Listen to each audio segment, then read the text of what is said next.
Hi, this is Karen with WTI. To not have a transfer from makeup to a tissue paper is the ultimate dream in makeup.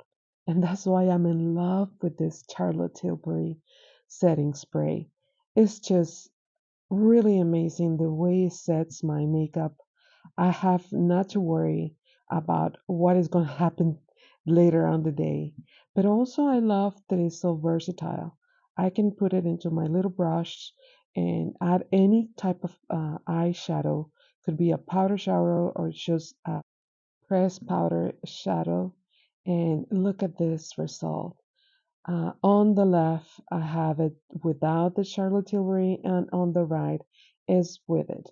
So it sets like almost like an eyeliner if you want.